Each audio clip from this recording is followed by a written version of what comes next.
નમસ્તે દર્શક મિત્રો, આજે આપણે મોદી સાહેબ અને પ્રેસ ને ટીવી એમની સાથેના કેવા સંબંધો હતા એની થોડી વાત કરવી છે. કારણ કે નોર્વેમાં જે પત્રકારે પ્રશ્ન પૂછ્યો એ પછી એની મોટા પ્રમાણમાં ચર્ચા થઈ ગઈ છે. ભાઈ, નરેન્દ્ર મોદી જવાબો કેમ નથી આપતા પત્રકારોના પ્રશ્નોના? તો આવી અનેક ઘટનાઓ બની છે. એ જ્યારથી મુખ્યપ્રધાન નતા એની પહેલા પણ એમનો નેચર આવો જ હતો કે પત્રકારોને જવાબ ન આપવા. તો આપણે મયુરભાઈ સાથે પણ આપણે એની વાત કરવી છે, કારણ કે મયુરભાઈ સાથે પણ એક એવી ઘટના બની હતી કે જેમણે નરેન્દ્ર મોદીને બોલતા જે પ્રશ્ન પૂછ્યો એમાં એને જવાબ જ ના આપ્યો, બોલતા બંધ થઈ ગયા. વારંવાર પૂછ્યો પ્રશ્ન. તો એ બધી જ વાત આપણે મયુરભાઈ કરશે. અને સાથે સાથે એ પણ કે જ્યારે નરેન્દ્ર મોદી ગુજરાતમાં હતા ત્યારે એમનું પત્રકારો સાથેનું વર્તન કેવું હતું એની પણ આપણે થોડી ચર્ચા કરીશું. તો મયુરભાઈ પાસેથી સાંભળીએ અને એ શું ઘટના હતી એ વિડીયો પણ બતાવશે મયુરભાઈ, અને શું ખરેખર કઈ રીતે બની હતી, કઈ સિચ્યુએશન હતી અને ઘટનાથી લઈને એની આસપાસના શું થયું તે પણ વાત કરશે. જી મયુરભાઈ. દર્શક મિત્રો, આપ સૌનું સ્વાગત છે ધ ગુજરાત રિપોર્ટમાં. આપ સૌને અમે શુભકામના આપી અમારી સાથે જોડાવશો તો બધા મિત્રોને કે આપ સૌનું સ્વાસ્થ્ય તબિયત સારી હોય, સારી રહે અને આપ સૌ સ્વસ્થ રહો. હવે આ આખો મામલો ફરીથી ચર્ચામાં એટલા માટે આવે છે કારણ કે હેલે લિંગ નામની એક 24, 25, 26 વર્ષની યુવતી છે અને નોર્વેમાં એ પત્રકાર તરીકે છેલ્લા 4-5 વર્ષથી 5-6 વર્ષથી કામ કરે છે. અને આપણા મોદી સાહેબ છે એ નોર્વેના પ્રવાસે ગયેલા.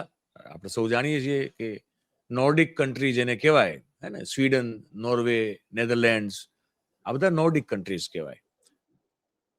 તો ત્યાં એ પ્રવાસે ગયેલા હતા અને આપણને સૌને શિખામણ આપીને તરત ગયા હતા કે કોઈ વિદેશ યાત્રા ન કરવી, પણ પછી મારે જવું પડે એમ કરીને જતા રહ્યા. ત્યાં ગયા તો પછી બે દેશોના સન્માન પણ એમને પાછા લઈ લીધા. એ અલગ મામલો છે, એના ઉપરની વાત કરીએ. પણ હેલે લિંગ નામની યુવતી જે પત્રકાર છે, 5-6 વર્ષનો અનુભવ ધરાવે છે, અને એણે ત્યાં સવાલ પૂછ્યો કે શ્રીમાન મોદી સાહેબ, પ્રાઇમ મિનિસ્ટર મોદી સાહેબ, આપ ભારતીય પત્રકારોમાં એટલે ભારતમાં પ્રેસ કોન્ફરન્સ કેમ નથી કરતા? ભારતીય પત્રકારોના સવાલોના જવાબો કેમ નથી આપતા? હવે એમાં ઘણા બધાને એકદમ તેજ, તીખી, એકદમ જે પેલું લાલ મરચું આવે છે એ લાગી ગયું. અને 2 દિવસથી કાગારોળ ચાલે છે કે હિંમત કેમ થઈ આ 26 વર્ષની 2 પીસ બિકનીમાં ફોટા પડાવતી છોકરીની. આ બધી વાતો આપણે જોઈ રહ્યા છીએ. હવે હિંમત કેમ થઈ? તો ભાઈ, હવે નોર્વે દુનિયા આખીમાં 192 દેશો જેટલા દેશો જે યુએનઓમાં રજીસ્ટર્ડ છે, રેકોગ્નાઇઝ છે, એમાંથી પહેલા નંબરે એ પત્રકારત્વની સ્વતંત્રતાના મામલામાં છે. એટલે ત્યાં કોઈ ખાન સાહેબ નથી. પ્રધાનમંત્રી કે નોર્વેનો રાજા પણ ખાન સાહેબ નથી. ત્યાં કેવું છે કે એ પૂછી શકાય. પત્રકારત્વનો મૂળભૂત સિદ્ધાંત જે છે કે journalist is free to ask any question two anybody.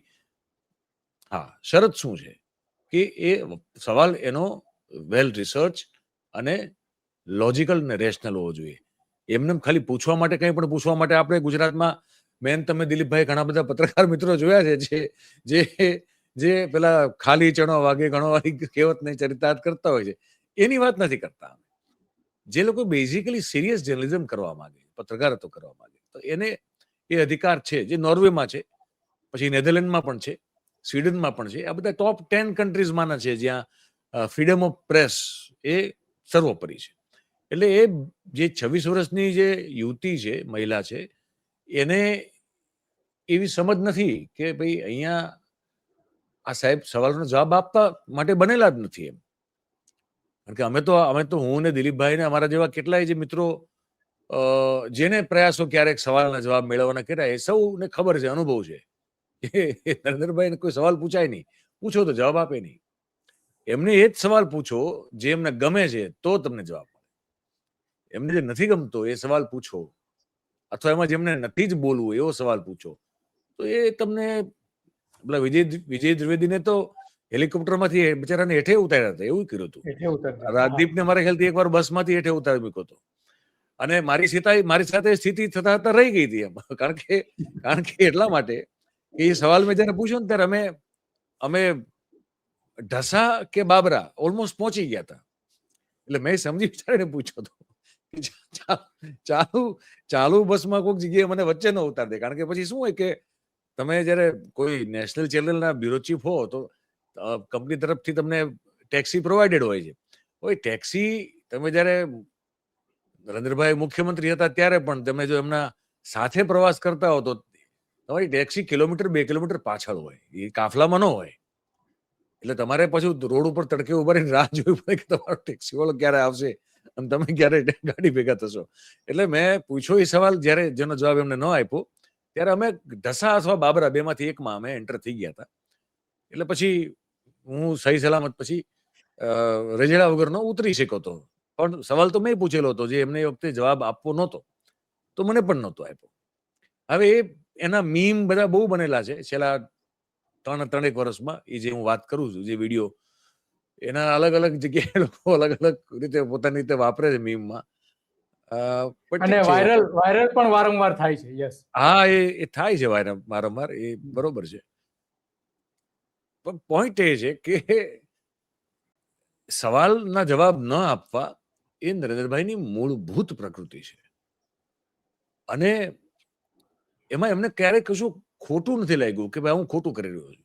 નથી આપવા એમની અને અમિતભાઈની બેની આ માનસિકતા છે કે દુનિયા પૂછે એટલે જવાબ આપવાને એવું કોને કીધું? અમારે જે કરવું એ કરીએ. અચ્છા, તમે જે કરતા હોય જો એનાથી રાજ્યનો કે દેશનો ફાયદો થતો હોય તો માતાજીને હમ તમને એક સવાલ કોઈ દી નહીં પૂછીએ. એવું થતું નથી. જો ગુજરાતને તમે મુખ્યમંત્રી હતા ત્યારે જો ફાયદો થઈ ગયો તો અમને ક્યાં કોઈ કાળું કૂતરો આવીને કીધું કે અમે પૂછીએ? જો બધું બરોબર થતું હોત તો કે તમે દેશના વડાપ્રધાન બનો અને તમને કાંઈ ન પૂછીએ તમારે કોઈ જવાબ નથી દેવા, પણ તમે જો દેશને તમને કોઈ માથે હોનાર નળિયા કરી દીધા હોત તો અમે પૂછવા જ ન આવીએ ને અમે સંન્યાસ લઈને જતા રહ્યા હોત ક્યાંક ગુફામાં. આ ધંધા જ ન કરતા હોત તો જરૂર શું હતી સવાલ પૂછવાની? જો કોઈ શાસક બરોબર કામ કરતો હોય તો કોઈ સવાલ શું કામ પૂછવો જોઈએ? ન કરતો હોય ત્યારે જ સવાલ પૂછવાનું થાય છે ને. તો એ જૂની પ્રકૃતિ છે એમની. તમે તો સાહેબ, હું તો મારો તો એ વખતે પત્રકારત્વનો અનુભવ તરીકે નહીં, પણ મેં તો એક અવેર અને એક જાગૃત યુવા તરીકે મેં બધું જોયેલું છે. કારણ કે હું સંઘ સાથે પણ સંકળાયેલો હતો મારે લેટ 80s જયારે તમે તો પત્રકારત્વ કરતા હતા. એટલે તમે તો એ વખતે પણ જયારે નરેન્દ્રભાઈ ખાલી સંગઠનમાં હતા તમે તો ત્યારે પણ મારા ખ્યાલથી ખાડિયામાં પણ તમે એમ સાથે બેસીને ભજીયા ખાધા હશે હું માનું ત્યાં સુધી. ખાનપુરમાં ચોક્કસ. ખાનપુરમાં તો ખાધા જ હશે તમે, કારણ ખાનપુરમાં તો હું પણ કોઈ જગ્યાએ સાક્ષી રહેલો છું. મેં હંમેશા એવું જોયું છે અને એ માનસિકતા જે નરેન્દ્રભાઈની હતી ને એ ભારતીય જનતા પાર્ટીના તમામ નેતા કાર્યકર્તાઓએ પણ બહુ ઝડપથી અપનાવી લીધી. કે ખાનપુર જયારે એ કાર્યાલય હતું mid-90s ની મને ખબર છે, તો ત્યાં પત્રકારોને આવવાનું, પત્રકારોને ખર્ચો શું આવીને કે શું કરશે તું કે ખાશે ને યાર. આમે પેલો ચોરાફળી વાળો હતો તો કે અહીંયાથી ચોરાફળી ખવડાવો, ભજીયા પેલા રાયપુરના ભજીયા મગાવી લો કે ક્યાંકથી એ મગાવી, ખાઈને ચા પીવડાવીને પાકા ટમેટા જેવા કરીને મોકલી દો, બાકી બીજી માથાકૂટ નહીં. એટલે સવાલ નહીં પૂછવાના, નાસ્તો કરી જાઓ, ચા પી જાઓ, અહીંયા જેમ ઘેટા બકરા ગદરતા હોય એમ ગદરીને જતા રહો, બસ વાર્તા પૂરી કરો. તો આ ઘણા નહીં ગમે. મારે કોઈને કઈ હું વ્યક્તિગત પણ નથી વાત કરતો, પણ ઓવરઓલ મેં આ ટ્રીટમેન્ટ જોઈ છે કે તમે સવાલ મને યાદ છે એકવાર ખાનપુરમાં જ તે એટલે પ્રકાશ જાવડેકર આવેલા. મેં એક બેઝિક 2 સવાલો પૂછેલા. એટલે એ વખતે કાર્યાલય મંત્રી ખાનપુરનું કોણ હતું? પેલા ભાઈ હતા. અરે પેલા ભાઈ જે પછી ભુજમાં કોઈ જગ્યાએ યુનિવર્સિટીના તમને ચાન્સલર બનાવ્યા ભાઈ, પેલા શું નામ હતું એનું? તમારો અવાજ નથી આવતો. દિલીપભાઈ તમારો અવાજ નથી આવતો. હલો. હવે આવ્યો. હા, શશિકાંત યાદવ. હા, એ ભાઈ છે એ થોડાક ઊંચાઈ થઈ ગયા. મને કે અરે બરુભાઈ, અરે પણ મેં કીધું પ્રેસ કોન્ફરન્સ ચાલુ છે, હું વાતચીત કરું. તો કે અરે ભલા માણસ, તમે એમ કરીને મને પછી પ્રેસ ગમે એમ કરીને પૂરી થઈને મને પછી અલગથી એમના પેલા નાનકડી એવી પેલી કોયડી કેબિનમાં લઈ ગયા. મને કે ચા પીવો. અરે મેં કીધું ભાઈ, ચા માણસ કેટલી વાર પીવે યાર, ચા તો પી લીધી મેં. મારે તો આ પૂછવું હતું એમને. મારા અત્યારે યાદ નથી પણ એક સવાલ હતા મારા એ વખતે, પણ મને આખો ઘટનાક્રમ યાદ છે. અને આવા તો તમારી સાથે થયું હશે, જે બીજા બધા પણ જે લોકો કંઈક એકચ્યુઅલી પૂછવા માંગતા હશે એ બધા સાથે પણ થયેલું. એટલે એક નવી વાત નથી. અને હું તો બહુ મોટો એક બીજો દાખલો આપી દઉં કે પત્રકારોને બેઝિકલી નરેન્દ્રભાઈ સમજતા પહેલેથી શું છે એનો એક સાદું સીધું એક્ઝામ્પલ આપું કે 2000 આઈ થિંક 2005માં આઈ થિંક 4 કે 5માં ગુજરાતના કેટલાક વરિષ્ઠ પત્રકારો સહિતના કેટલાક પત્રકારોને એવો વિચાર આવ્યો કે ભાઈ દેશના અન્ય રાજ્યોમાં તો પ્રેસ ક્લબ છે, હે ને, દિલ્હીની બહુ પ્રખ્યાત છે, મુંબઈની છે, કલકત્તાની છે, લખનૌની હશે, દરેક રાજ્યમાં એક પ્રેસ ક્લબ છે અને પત્રકારો માટે થોડીક વિશેષ એમાં સરકાર તરફથી પણ એક થોડીક કન્સેશનલ સુવિધાઓ મળતી હોય છે. હવે એમને વિચાર આવ્યો કે આપણે જઈએ, હું કોઈના નામ નથી લેતો કારણ કે પછી અગેન પાછું એમાં કોઈ વ્યક્તિગત લઈ લે, કારણ કે એમાં એ પત્રકારો વિશે મારે વાત નથી કરવી, મારે તો મોદી સાહેબનો જે એંગલ છે એના વિશે વાત કરવી છે. એટલે હું કોઈના નામ નથી લેતો, જે લોકો જાણે છે એ સૌને ખબર છે. કારણ કે આજકાલ એવું થઈ ગયું છે ને કે આપણે મારે તો એવું છે સાહેબ કે હું તો કંઈક જો બોલું તો મારે બહુ ધ્યાન રાખવું પડે, કારણ કે આપણા જ ક્ષેત્રમાંથી બધાને કોઈને એવું લાગે છે કે હું એના વિશે બોલું છું. મને કોઈ રસ નથી કોઈના વિશે બોલવામાં વ્યક્તિગત રીતે, એટલે હું કોઈના નામ નથી લેવા માંગતો. પણ પ્રપોઝલ તૈયાર કરવામાં આવી ગુજરાત મીડિયા ક્લબની, તૈયાર કરીને મોદી સાહેબની સામે મૂકવામાં આવી. અને એ વખતના જે બધા આપણા વરિષ્ઠ બાહુબલીઓ હતા પત્રકારો, એમને એમ હતું કે આ તો બધી માંગણીઓ આપણી આમ પૂરી થઈ જશે. એમાં એક જમીન જોઈતી હતી પ્રેસ મીડિયા ક્લબને, અને જમીન ઉપર તમને ખબર છે, તમે જાણો જ છો, મારે કેવું નથી તમને હું કહું, દર્શકો નહીં જાણતા હોય, દર્શકોને કહું છું કે એક જમીન જોઈતી હતી. જમીન ચોક્કસ જગ્યાએ મેપ આઉટ થયેલી હતી કે ભાઈ અમારે અહીંયા જમીન જોઈએ છે. અમદાવાદ ગાંધીનગરની વચ્ચેની ક્યાંક જમીન હતી, એ વૈષ્ણોદેવી પાસે. હા, વૈષ્ણોદેવી પાસે ત્યાં જમીન હતી. એમ કે ભાઈ આટલું એક છે ને, આટલું અમે એમ કે રિક્રિએશનલ એક બનાવીએ. પત્રકારો બચારા આમ કે આટલા બધા સ્ટ્રેસમાં કામ કરે છે અને એમ કે એમને અને એમના પરિવારને થોડું કન્સેશનલ જરાક આવે તો અહીંયા જમવાનું ઘણું સસ્તું મળે, હે ને, પેલું આમ કે ચા પાણી અને થોડીક એવી બધી ગતિવિધિઓ થઈ શકે કે ફેમિલી સાથે થોડોક ટાઈમ પાસ કરે ને, એવો તો મૂળ કન્સેપ્ટ હતો. સાહેબ તમને ખબર છે, મને ખબર છે કે એ પ્રપોઝલનું શું થયું. ગુજરાત મીડિયા ક્લબ બન્યું ખરું, પણ મોદી સાહેબે લોલીપોપ પણ ન આપી. બધે તો આપતા ફરે, પત્રકારોને લોલીપોપ પણ ન આપી ચૂસવા માટે, ચગડવા માટે, કે ગાજર પણ ન લટકાવ્યું.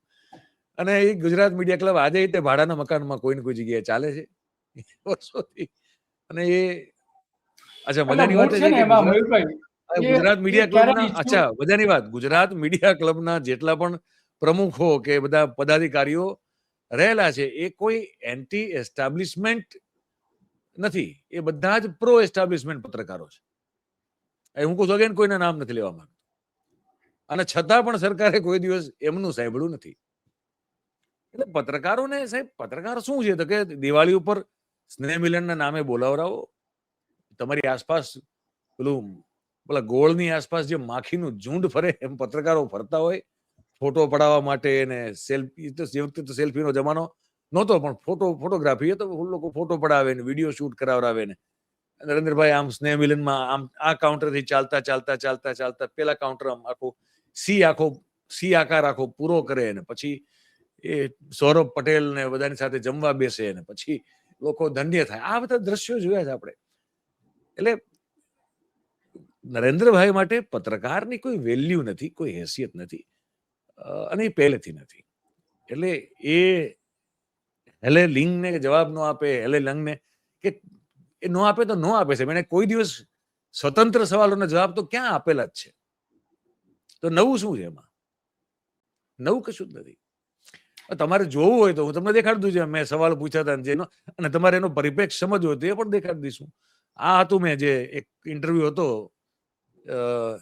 એમાંનું આ એક દ્રશ્ય છે.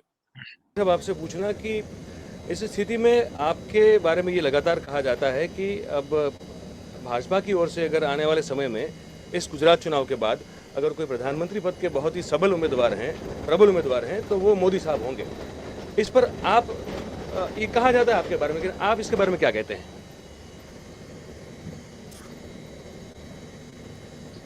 अच्छा, इस बारे में आप कोई टिप्पणी नहीं करना चाहेंगे, लेकिन देखिए देश में बहुत सारे लोग हैं जो चाहते हैं, इस बारे में बहुत सारी बातें भी होती हैं, तो उनके लिए अगर कुछ आप कहना चाहें तो एक બોલતા બંધ, કોઈ જવાબ નહીં. નહીં નહીં, એને એમનો જે કેમેરાની ફ્રેમ છે, જેમ કે આટલો કેમેરાની ફ્રેમ છે, આ સમજાવવા માટે કહું, તો એમને ખબર છે કે આની નીચે કશું કવર નથી થવાનું, તો અચ્છા, આની આટલા પાર્ટની નીચે કશું કવર નથી થવાનું, તો ત્યાંથી પછી એ આમાં ઇશારો કરતા હતા કે આ સવાલ નહીં પૂછો, આ સવાલ નહીં પૂછો, એમ જે કેમેરામાં ન આવે. પણ ભરત પંડ્યા પાછળ ઉભા હતા. ભરત પંડ્યાનો જીવ થોડોક અધર થઈ ગયો હતો કે આ માણસ શું કામ આવો સવાલ પૂછી રહ્યો છે. એ સવાલ એટલે પૂછેલો હતો કે 2012ની વિધાનસભાની ચૂંટણી આપણે ત્યાં હજી આવવાની હતી, અને એના પહેલા નરેન્દ્રભાઈએ સ્વામી વિવેકાનંદની કોઈ જયંતિ હતી, હવે 150મી જયંતિ હતી, મને એક્ઝેક્ટલી યાદ નથી, પણ સ્વામી વિવેકાનંદના જન્મ જયંતિ લગભગ મારા ખ્યાલથી 150મી હતી, હું માનું ત્યાં સુધી. એના ઉપલક્ષમાં નરેન્દ્રભાઈએ સ્વામી વિવેકાનંદ યુવા શક્તિ વિકાસ યાત્રા એવું કંઈક યાત્રા કાઢી હતી. યાત્રા કાઢેલી હતી. અને એ વખતે હું ન્યૂઝ એક્સપ્રેસ નામની ખૂબ સરસ ચેનલ હતી, જે એબ્સોલ્યુટલી એકમાત્ર એવી ચેનલ હતી જે ફક્ત ને ફક્ત પોલિટિકલ ન્યૂઝ અને સ્ટોરીઝ કરતી હતી, બીજી કોઈ વાત નહીં. ક્રાઇમ નું એક સેગમેન્ટ હતું, બાકી આખા દિવસ દરમિયાન ફક્ત purely regional, national, international political coverage. અને આ સત્ય હિન્દીમાં જે અત્યારે Mukesh Kumar, one of the founder editors છે, એ મુકેશ કુમાર અમારા એડિટર હતા, અને કામ કરવાની બહુ મજા આવતી હતી. ચેનલ એ ટૂંકા ગાળામાં બહુ એ વખતની ટીઆરપી વાળી તંત્રમાં પણ બહુ સરસ અમારી જગ્યા બની ગઈ હતી. અને મને ગમતું કામ હતું, કારણ કે પોલિટિકલ એવી સ્ટોરીઝ હું કરી શકતો હતો જે બીજી કોઈ જગ્યાએ કરી શકાય એમ નહોતું. અને આ યાત્રા હતી, અને એમાં મને આમંત્રણ પણ નહોતું. હું તમને બહુ સ્પષ્ટ કહું, મને કોઈ આમંત્રણ નહોતું આમાં કવરેજનું, કારણ કે હું ઓલરેડી એવી સ્ટોરીઝ કરી રહ્યો હતો જે એમને ગમતી નહોતી બિલકુલ. પેલો ખેલ કુંભ મહાકુંભના ગોટાળા હતા, સર્ટિફિકેટના, અને એમ્પ્લોયમેન્ટમાં જે બધી એમની બધી ખોટી બધી ડીંગો હતી બધી, અને એમાં જે સાચું હતું એવી ઘણી બધી સ્ટોરીઓ. ટાઈમ મેગેઝિનના કવર ઉપર જે રીતે આખી પબ્લિસિટી સ્ટન્ટ હતો, એ બધું મેં વખતે ખુલ્લું પાડેલું. એટલે આમ હું તો પહેલેથી નથી જ એ રીતે, તમે જેમ નથી એમ હું પણ નથી પ્રીતિપાત્ર, એટલે આપણે તો મને કોઈ આમંત્રણ નહોતું એમાં. પણ એ જ સમયે એના આ યાત્રા જે નીકળી ને, એના આળાગાળાના સમયમાં એવું થયું કે મુકેશ કુમાર ને ચેનલના માલિકો દ્વારા હટાવવામાં આવ્યા. કારણ કે ચેનલના માલિકોનો ધંધો હતો એ પેલો હતો, કયો? ચીટ ફંડ વાળો, જે આ સહારા હતું ને એ પ્રકારના. હા, ચીટ ફંડ. એટલે એમાં કંઈક એમની માથે પ્રેશર ઊભું થઈ રહ્યું હતું, એટલે મુકેશ કુમારને જવું પડ્યું. અને એની જગ્યાએ જે અત્યારે આ ટીવી 9માં છે ને, પેલો નિશાંત ચતુર્વેદી, ટીવી 9માં છે અમુક વર્ષથી, એ નિશાંત ચતુર્વેદી અમારો એડિટર બન્યો. અને નિશાંત ચતુર્વેદીનો એકમાત્ર એજન્ડા આવતા વેત જ એ હતો કે કંઈ પણ વસ્તુ જે નરેન્દ્રભાઈ ની વિરુદ્ધમાં છે, નરેન્દ્રભાઈ વખતે મુખ્યમંત્રી હતા, મુખ્યપ્રધાન હતા, વડાપ્રધાન નહોતા, પણ છતાં એ તૈયાર તો તકતો ત્યારથી થઈ રહ્યો હતો કે નરેન્દ્રભાઈની ને તકલીફ પડે એવી કોઈ પણ સ્ટોરી ન હોવી જોઈએ. હવે એ દરમિયાન આ યાત્રા શરૂ થઈ.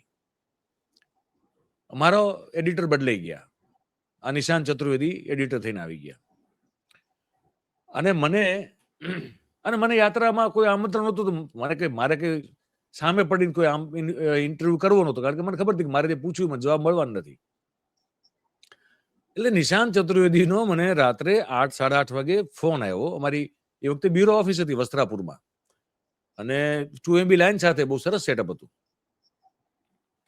તો મને ફોન આવ્યો અને મને અમારે રકઝક થઈ, થોડી ચડબડ થઈ ગઈ કે ગુજરાતનો મુખ્યમંત્રી અત્યારે યાત્રાઓ પર છે ને તમામ હિન્દી ચેનલોને ઇન્ટરવ્યુ આપી રહ્યો છે, ઇંગ્લિશ ચેનલ આપી રહ્યો, તમને નથી આપતો, તમને શરમ આવી જોઈએ.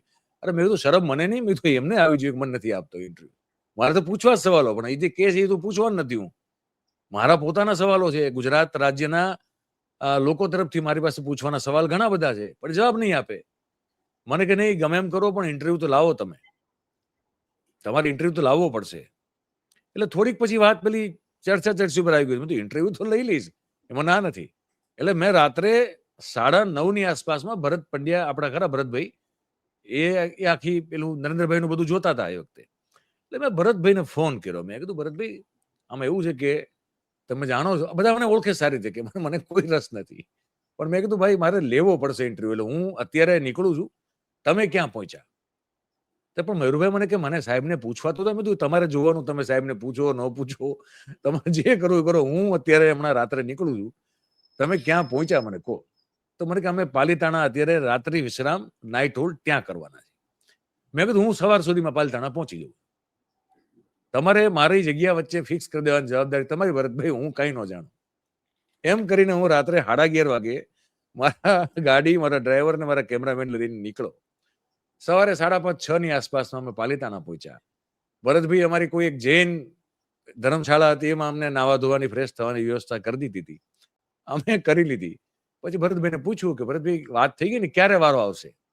તો કે ના સોરી, એ તો અમે નીકળતા પહેલા જ ભરતભાઈનો ફોન આવી ગયો હતો 11:30 પહેલા રાત્રે કે હા હા સાહેબ સાથે વાત થઈ ગઈ છે ને સાહેબે કીધું છે કે બપોરના ગાળામાં તમને અંદર એડજસ્ટ કરી દેશું. બહુ સરસ. એટલે હું નીકળી ગયો. મેં અમારા એસાઇનમેન્ટ ડેસ્ક ઉપર કહી દીધું કે ભાઈ હું જઉં છું ઇન્ટરવ્યુ કરવા માટે. હવે મારે બીજા બધા સવાલો તો મને કઈ રસ નહોતો ને સાહેબ. હું તો જે પરિસ્થિતિ જોતો હતો એ સ્થિતિ શું હતી એ વખતની સ્થિતિ કે નીતિન ગડકરી ની સામે પેલો પૂરતી કૌભાંડવાળો મામલો ખુલી ગયો હતો, જેના કારણે નીતિન ગડકરી એ વખતે ભારતીય જનતા પાર્ટીના રાષ્ટ્રીય પ્રમુખ હતા. અડવાણી 2014માં ભારતીય જનતા પાર્ટી અને એનડીએ તરફથી વડાપ્રધાન પદના ઉમેદવાર થવા માટે થનગનતા હતા. અને ગડકરી હોય તો તમે અડવાણીને દૂર નહીં કરી શકો. ગડકરીની સામે પૂર્તિ ગોટાળા નામનો તથાકથિત કેસ ખુલ્યો. આ બધું થઈ રહ્યું હતું અને આપણે સૌ જાણતા હતા સાહેબ, હું ને તમે તો જાણતા જ હતા કે નરેન્દ્રભાઈનું મૂળ જે આયોજન છે એ તો વડાપ્રધાન થવાનું છે. એટલે દેશમાં જયારે આ બધા ચોકઠા ગોઠવાતા હતા, આ બધી જે રાજકારણની શતરંજ રમાતી હતી, એટલે મને એટલી સમજ પડતી હતી કે આખો ખેલ જે થઈ રહ્યો છે એ 12 તો ઠીક છે, પણ 14માં વડાપ્રધાન બનવા માટેનો ખેલ છે આખે. તો મારે એમને જો મળવાનું થાય તો મારો સવાલ એક જ લઈને ગયો હતો કે સાહેબ વડાપ્રધાન પદની રેસમાં તમે છો કે નથી? અને મને ખબર છે કે આનો જવાબ એ વખતે હા પણ ન આપી શકે, ના પણ ન આપી શકે. સ્વાભાવિક છે કે હા પણ ન બોલી શકે, ના પણ ન બોલી શકે. તો એ શું બોલવા અથવા શું કરશે, મારે ખાલી એટલું જ, મારો આખો ધક્કો પાલીતાણાનો એટલા માટે હતો. અને પાલીતાણા પછી આગળ અમે ગયા, અમે કીધું બાબરા કે ઢસા બેમાંથી કોઈ એક જગ્યા પેલાની વાત છે. તો મને મોકો મળ્યો તો મેં એમને શરૂઆતમાં એમને જે તે વિષયો પર એ વખતે બોલતા હતા, ખેડૂતોનો પ્રશ્ન અને કેરોસીનનો પ્રશ્ન હતો અને કેન્દ્રની આર્થિક સહાયતાનો પ્રશ્ન હતો અને સીબીઆઈના બધા એમને ગમતા મુદ્દા હતા જેના ઉપર બધું ચાલતું હતું, મેં બધા પૂછ્યા. મારે ત્યારે આ સવાલ પૂછવો હતો જ્યારે એ થોડાક કમ્ફર્ટેબલ થઈ ગયા હોય કે ભાઈ ઓકે આ માણસ લાઈન ઉપર આવી ગયો છે, આ કઈ હું દોડડા પણ કરવાનું નથી એમ. તો મારે એ વખતે સવાલ પૂછવો હતો. તો મેં આ છેલ્લા શરૂઆતમાં પેલા 5-6 સવાલો એવા પૂછ્યા જેમાં એમને મજા આવે. પછી મેં આ સવાલ પૂછ્યો હતો. એટલે એમાં એ ચૂક થઈ ગયા, કારણ કે એ હા પણ ન પાડી શકે. મેં જે પૂછ્યું એકવાર ફરી દેખાડી, મેં આ શું પૂછ્યું કે ભાઈ વાતચીત ચાલે છે આ બધી, જો આ મેં પૂછ્યું. इस स्थिति में आपके बारे में ये लगातार कहा जाता है कि अब भाजपा की ओर से अगर आने वाले समय में इस गुजरात चुनाव के बाद अगर कोई प्रधानमंत्री पद के बहुत ही प्रबल उम्मीदवार हैं तो वो मोदी साहब होंगे. इस पर आप ये कहा जाता है आपके बारे में, लेकिन आप इसके बारे में क्या कहते हैं? હવે આમાં હું ખોટું શું પૂછ્યું? હા કે ના પાડી દેવી, આ તો કેવું જોઈએ કે ભાઈ નહીં આવી પક્ષ વિચાર છે, હું કોઈ વિચારતો નથી. કંઈક તો કેવું જોઈએ ને. હા, કંઈક તો કેવું જોઈએ. યસ. કારણ કે ભાઈ 2012 તો તમે કે થોડી 2012 ની તૈયારી કરી રહ્યા, તમે તો 2014 ની તૈયારી કરી રહ્યા છો. તો જો પડદા ઉપર જે દેખાય છે એમાં તો એવું છે કે ભાઈ અડવાણી સાહેબ થનગની રહ્યા છે અને એના રાજનાથસિંહ, ગડકરીને હટાવીને રાજનાથસિંહને બનાવવામાં આવ્યા જયારે રાષ્ટ્રીય પ્રમુખ. આ એના પહેલાનો ઇન્ટરવ્યુ છે. એટલે ગડકરીનું પહેલા પત્તું કપાણું અને ઓબ્વિયસલી ગડકરીના કારણે પછી અડવાણીનું પત્તું કપાણું અને પછી 2012 ની ચૂંટણી તો ઠીક છે, એક પ્રકારનું આમ એમને આપણે જાણીએ કેવી જીતા હતા એ અગેન એના ઉપર પછી અલગ સબ્જેક્ટ થશે આખા. તો એ તો આપણે સમજતા હતા ત્યારે. તો એમનો જે મૂળ આદેશ હતો અને ઉદ્દેશ હતો એ આ તો. એટલે હું ઘણી વખત કહેતો હોઉં છું કે કોઈ એમ કહે છે કે મીડિયા ગોદી મીડિયા થઈ ગયું છે 2014 પછી. અરે ના, ગોદમાં મોદી સાહેબની ગોદમાં રમતું મીડિયા તો 2010 થી થઈ ચૂકેલું છે આમ એક્ઝેક્ટલી. અને શરૂઆત એની 2007-8 થી થઈ ગઈ હતી નેશનલ મીડિયાની. પણ 10 પછી તો એ એક્ઝેક્ટલી રમવા માંડ્યું હતું ને 14 પછી તો કોઈના બાપની શરમ રાખ્યા વગર રમે છે. એટલે એ કોઈ નવી વખતની ઘટના નહોતી. તો એ વખતે આવા સવાલો આપણે પૂછેલા અને એનો હેતુ જે હતો એ મેં તમને કીધું. તો હવે જો આના જવાબ ન દેતા હોય તો આ હેલા લિંગ જે બેન છે, હવે આ સવાલ પૂછે આવો.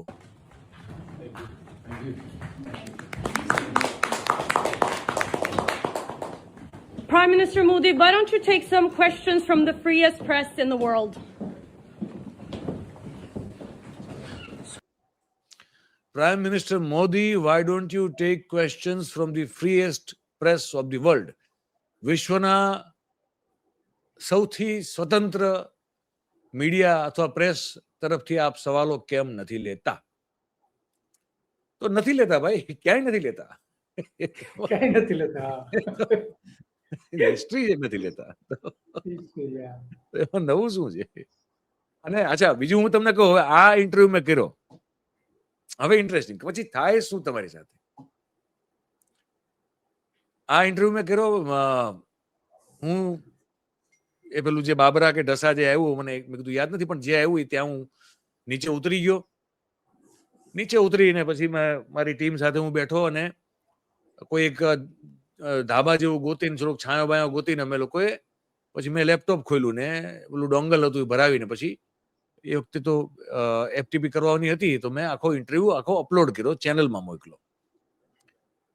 અને ચેનલમાં મોકલીને મેં એમ કીધું કે ભાઈ ઇન્ટરવ્યુ તમે માંગ્યો તો મારી પાસે થઈ ગયો છે, હવે તમારે આખો મોકલો છે ને તમને મેં એડિટ કરીને પણ મોકલો છે, કટકા કરી તમારે જેમ ચલાવો એમ ચલાવજો. એટલે મારું કામ પૂરું થઈ ગયું. એટલે હું તો પછી ગાડી લઈને પાછો અમદાવાદ આવવા માટે નીકળી ગયો.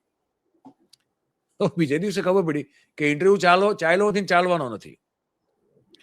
અને મને પાછો એસાઇનમેન્ટ અમારા જે હેડ હતા, નામ ભૂલી ગયો અત્યારે એનું, એનો ફોન આવ્યો. મને કે અરે મયુરજી આપ ऐसे सवाल क्यों पूछ लेते हैं, हाँ कितना बढ़िया, सब सही था, एक सवाल जो बीच में आपने पूछ लिया इसकी क्या जरूरत थी. એટલે મેં હું તો એ જ પૂછવા માટે ગયો હતો, મારે તો એ જ સવાલ પૂછવો હતો. મેં તો આમાં એવું છે, મેં તો વડીલ જુઓ કે નવા સવા આપણા જે એડિટર બનેલા છે ચેનલ હેડ, એમને એવું કીધું કે તમને મોદી ઇન્ટરવ્યુ નહીં આપે. એટલે મારે તકેલી એવું દેખાડવું હતું કે મને મોદી સાહેબ ઇન્ટરવ્યુ આપે અને એમાં મારે જે પૂછવું હોય હું એ જ પૂછું. તો મેં તો તમે ચલાવો ન ચલાવો તમારી મરજી. તો એમણે ઇન્ટરવ્યુ તો ન ચલાવ્યો, પણ એના અંતે સ્થિતિ એવી ઊભી થઈ, આમ તો સ્થિતિ ઓલરેડી નિશાંત ચતુર્વેદી આવ્યા પછી ઊભી શરૂ થઈ ગઈ હતી કે ચેનલમાં કામ હું કરી શકું એવું કોઈ વાતાવરણ રહ્યું નહીં.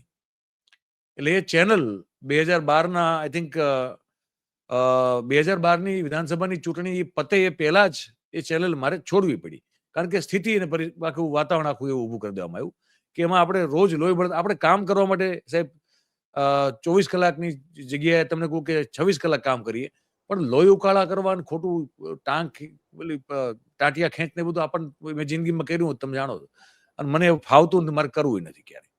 એટલે મેં પછી એ નોકરી છોડી દીધી. ગુજરાત વિધાનસભાની ચૂંટણીના એક્ઝેક્ટલી 15 દિવસ પહેલા કારણ કે કરી શકાય એવું હતું નહીં, એટલે નોકરી ગઈ આપણી. પછી મને વિવેક ભટ્ટ એ દરમિયાન મળી ગયા, અને વિવેક ભટ્ટ સંદેશ ચાલુ થતું હતું એ વખતે ગુજરાતી. તો વિવેક ભટ્ટ મને કહે, અરે મયુરભાઈ તમે આવો ને મારી સાથે, ને ઠીક છે, બધી જુદી ઘટનાઓ છે. પછી એ નોકરી મેં મહિનામાં જ છોડી, એ જુદી વસ્તુ છે, કારણ કે એ અલગ કિસ્સાઓ છે બધા. પણ એનીવે પણ હા, એટલે કારણ કે જે ચૂંટણી દરમિયાન સંદેશ હજી લોન્ચ થતું હતું, ને અમે વિધાનસભાની ચૂંટણી 15 દિવસ બાકી હતા ત્યારથી કવર કરીને હું આઉટપુટ એડિટર તરીકે મેં કામ ચાલુ કર્યું. અને પછી એમાં 9 વાગ્યાનો પ્રાઇમ ટાઈમ શો પણ હું એઝ એન એન્કર કરતો હતો. અને એમાં ભારતીય જનતા પાર્ટીના ઘણા બધા પ્રવક્તાઓને બહુ તકલીફ પડી અગેન એ 15 દિવસ દરમિયાન પણ, કારણ કે શો હોસ્ટ હું કરતો હતો અને એમને ગમતું નહોતું જે રીતના હું સવાલ પૂછતો હતો. એટલે અગેન પાછી શેઠિયાઓ પાસે ફરિયાદ ગઈ કે ભાઈ આ માણસ તો અને તમે જાણો છો સંદેશમાં ફાલ્ગુનભાઈનું અને બધાનું જે હેત પ્રેમ અને સ્નેહ છે અમિતભાઈ સાથે કેટલો બધો છે આપણે જાણીએ છીએ. એટલે એ પણ પછી મહિનામાં મારે એને જતું કરવું પડ્યું, છોડવી પડી. પણ ઠીક છે, મૂળ at the end of it તમને સવાલ પૂછવાની ટેવ છે, પત્રકારત્વ કરવાની ટેવ છે, તો નરેન્દ્રભાઈને નહીં ગમે, અમિતભાઈને નહીં ગમે. અને આ અનુભવ ખાલી એક મારો નથી, દિલીપભાઈનો એવો જ છે. તમારો અનુભવ લોકોને ખબર ન હોય તો કેવો જોઈએ તમારે સાહેબ? ઘણું બધું છે, કેટલું કહીશું એમાં, કારણ કે જાત જાતના વાતપાતના અનુભવ. પેલા તો સચિવાલયમાં પત્રકારોને વિભાગોમાં ન જઈ શકે એ માટે પરિપત્ર જાહેર કરો, આદેશો કે ભાઈ કોઈ પણ પત્રકાર વિભાગની અંદર કોઈ અધિકારી મળવા જાય. પેલા તો સાહેબ આપણી બસ બંધ કરી, તમને આપણે અહીંયાથી શરૂ કરીએ. પેલા તો બસ બંધ થઈ ગઈ. રૂપાલી અને પત્રકારો માટે રૂપાલી માહિતી ખાતા દ્વારા બસ મૂકવામાં આવતી હતી કે જે સામાન્ય રીતે અઠવાડિયામાં 5 દિવસ આવતી જતી હતી, એ 2 દિવસ જ કરી નાખી, 3 દિવસની કાપી નાખી, જેથી કરીને પત્રકારો ગાંધીનગર ન આવે અને પ્રશ્નો ન પૂછી, જાત જાતની માહિતી. રજૂઆત મને યાદ છે કે રજૂઆત આપણે બધા રજૂઆત જયારે કરી હતી બધા ભેગા થઈ, તો એવું કીધું હતું કે આવો ને તમારા ખર્ચે આવો ને ભાઈ, સરકાર શું કામ પૈસા ખર્ચે? પછી તો આપણે આપણા ખર્ચે જ જતા હતા. એ તો સરકાર ફેસિલિટી આપતી હતી એટલે આપણે જતા હતા પત્રકારો, જેથી કરીને એટલા માટે કે સરકારની જે બાબતો, સરકારને જે કંઈ કહેવું છે એ પ્રેસમાં આવે. મૂળ હેતુ તો એ જ હતો ને, પણ એ પણ આપણને તમને પ્રેસ પર મોકલીએ લઈ લેવાની. તો આવા તો ઘણા બધા પછી પોલીસમાં પણ આ જ રીતે આદેશો કરવામાં આવ્યા, ત્યારે પણ રેલી કાઢવામાં આવી હતી, દેખાવો કર્યા, ત્યારે માંડ એ પરિપત્ર રદ થયો. તો આવા તો ઘણા બધા બનાવો છે. એક વખત સર્કિટ હાઉસમાં એમણે પત્રકારોને, કેટલાક પસંદગીના પત્રકારોને બોલાવ્યા, એટલે મને ખબર પડી કે આ પસંદગીના પત્રકારોને શા માટે બોલાવે. તો ત્યાં ગયો તો ત્યાં જગદીશ ઠાકર હતા. તો એમણે જગદીશ ઠક્કર નામ ભૂલાઈ જાય છે. 10 વર્ષ થયા ગાંધીનગર નથી ગયા એટલા માટે. તો એ હવે તો જગદીશભાઈ પણ સ્વર્ગવાસી થઈ ગયા સાહેબ, હવે નથી. હા, એ પણ સ્વર્ગવાસી પણ હવે નથી. તો એ પણ અત્યારે એમને પછી હું તો અંદર જઈને બેઠો, જગદીશભાઈ મારી પાસે આવો ને કે તમારું એક કામ છે, બહાર લઈ ગયા કે સાહેબ મને ઈશારો કર્યો તમારે અંદર બેસવાનું નથી. તો આ જે પ્રશ્નો પૂછે એવા પત્રકારોને એમને પસંદ નથી. આ ઘણા બધા બસ બનાવો છે. એક વખત સૌથી હું જ્યારે જુનિયર રિપોર્ટર હતો ત્યારે નરેન્દ્ર મોદી જનરલ સેક્રેટરી હતા, ત્યારે અમદાવાદ મ્યુનિસિપલ કોર્પોરેશનની ચૂંટણી હતી ને એ હું કવર કરતો હતો. તો ત્યારે એ પેજર નો જમાનો હતો, તો પેજર ઉપર એમને કેટલાક મેસેજીસ આપેલા. તો એ મેં મેસેજીસ એક મને આઈબી ના ઓફિસરે મને આપેલા કે આ બધા મેસેજ છે, આવા બધા, તો તમારે ઉપયોગ કંઈક કરવો હોય તો કરો. એટલે મેં એની સ્ટોરી બનાવી. એટલે ત્યારે પણ વાંધો ઉઠાવ્યો મોદી સાહેબ કે આવી સ્ટોરી અમારી અંગત જે મેસેજીસ હોય છે તમે શા માટે પબ્લિકની વચ્ચે મૂકો છો? પબ્લિકની વચ્ચે મૂકવું હોય તો આપણું કામ છે. તો આવા તો ઘણા બધા ઘટનાઓ છે, પત્રકારો ઉપરના હુમલાઓથી લઈને ઘણી બધી ઘટનાઓ. ત્યારે વિરોધ પણ કરેલા, ઓછામાં ઓછા 12 થી 13 વખત પત્રકારોએ નરેન્દ્ર મોદીના નિર્ણયોની સામે અને પત્રકારો ઉપર હુમલા થતા હોય એવી ઘટનાઓ અને આવી બીજી જોડેલી ઘટનાઓ લગભગ 12 થી 13 વખત દેખાવો કર્યા હતા. ગાંધી આશ્રમ હોય, વસ્ત્રાપુરનું તળાવ હોય કે કોઈ પણ જગ્યાએ, ગાંધીનગર પણ છે, તો ગાંધી આશ્રમથી લઈને આ બધા દેખાવો પણ કર્યા. તો મોદી સાહેબની આ પહેલાથી એક વાત રહી છે કે આ બધા ફોટા છે એ વખતના બધા. હા, આ ગાંધી આશ્રમનો છે. જ્યારે પત્રકારો ઉપર ગુજરાતમાં એકી સાથે 8 થી 9 એટેક થયા હતા, એમાં જુનાગઢનો પણ એક હતો. તો એ સમયે બધા પત્રકારો ભેગા થયા હતા અને ત્યાં શાંત ધરણા કર્યા હતા. આ વસ્ત્રાપુરમાં પણ જુનાગઢમાં જ્યારે હુમલો થયો હતો ત્યારે બધા પત્રકારો ભેગા થયા હતા. એ સમયનો છે. હરિદેસાઈ એ બધા છે, એમાં આપણે જોઈ શકીએ છીએ.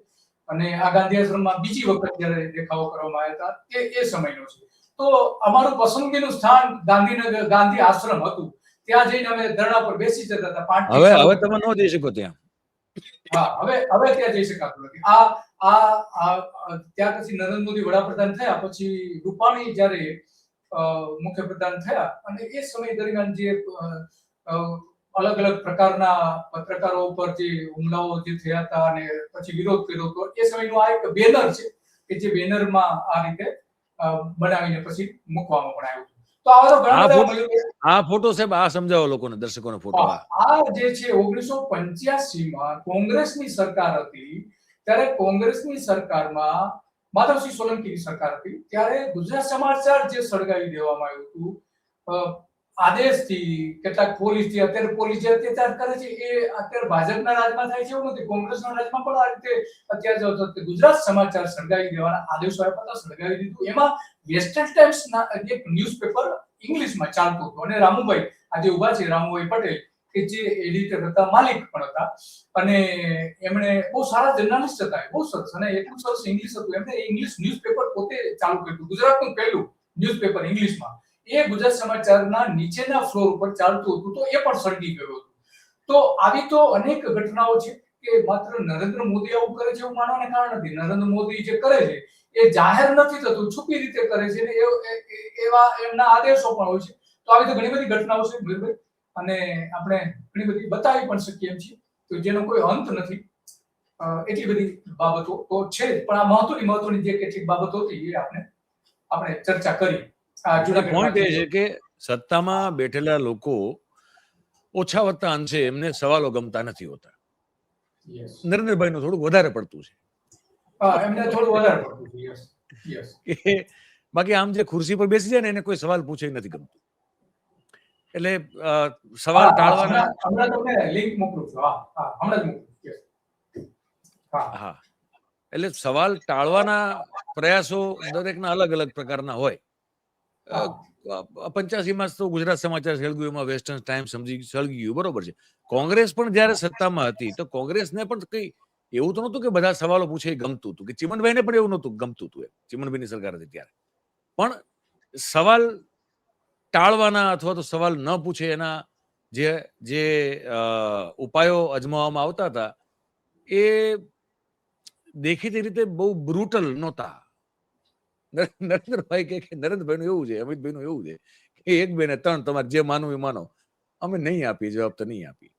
અને તમારે જો પહેલાના જે મુખ્યમંત્રી હતા એ મોટાભાગે પત્રકારો પ્રશ્ન પૂછે, એ સ્ટોરી લખે, તો સામેથી એને જે ફીડબેક આપવાનું હોય એ ફીડબેક પણ આપતા, અને વિભાગને સૂચના પણ આપતા કે ભાઈ આ રિપોર્ટ્સ છે અને આ રિપોર્ટ્સમાં તમે તપાસ કરો શું છે, જો એમાં એના સંદર્ભમાં જે કંઈ પગલાઓ લેવા પડે સરકારે, તો સરકાર પણ પગલા લે કે જેથી કરીને લોકોને સુવિધાઓ મળે.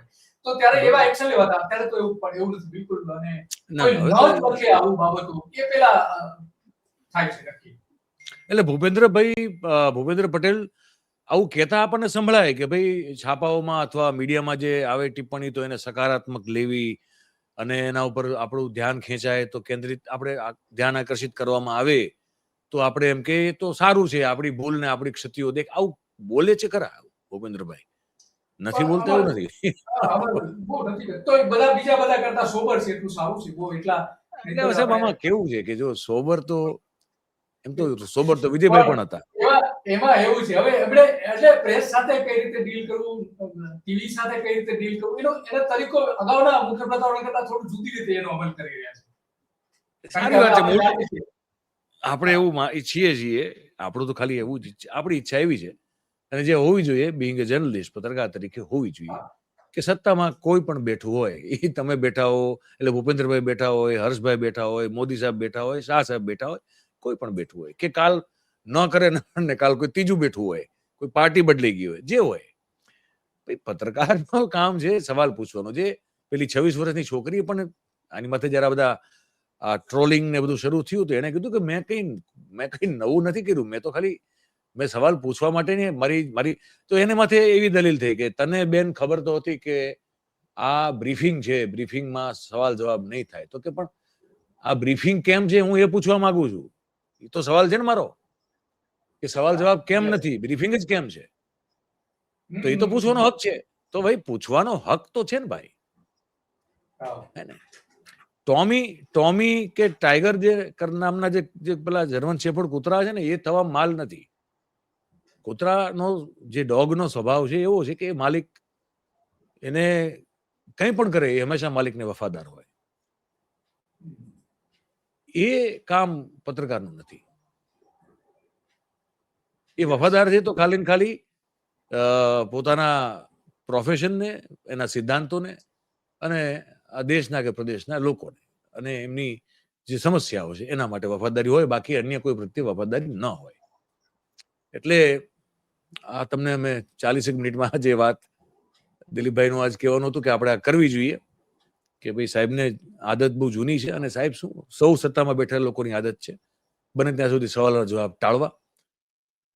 નરેન્દ્રભાઈ અને શાહ સાહેબ જરાક લોખંડી રીતે કરે છે અને વર્ષોથી કરે છે, બાકી નવું નથી. તો મેં તમને જણાવ્યું અત્યારે. હવે તમારી વાત, તમારો વારો છે, તમારો ટર્ન છે હવે, કે હવે તમે આ વાતચીત અંગે શું માનો છો એ અમને જરાક કોમેન્ટમાં લખીને જણાવો. અને મહેરબાની કરીને પેલા ટોમી કે ટાઈગરે આમાં ન આવવું, એ તમને, એટલે તમારો વિષય નથી એટલા માટે એ ટોમી કે ટાઈગરને અમે કહીએ છીએ. એ ખોટો સમય ન બગાડવામાં. અને જે લોકો જાગૃત છે અથવા જાગૃત થવાની એમ દિશામાં છે, અથવા તો જે એક નાગરિક તરીકે પોતાના અધિકાર અને હક અને જવાબદારી વિશે વિચારે છે, એવા તમામ દર્શકોનું ખૂબ ખૂબ સ્વાગત છે. તો તમારી કોમેન્ટ જે છે અમને ગમશે તો લખો. અને ચેનલ તમારી જ છે, જો સબસ્ક્રાઇબ ન કરી હોય તો આપ કરી લો. તમારા આસપાસના મિત્રો પાસે પણ કરાવો. વિડીયો તમને લાગતો હોય કે પસંદ કરવા યોગ્ય છે તો એને લાઈક કરો.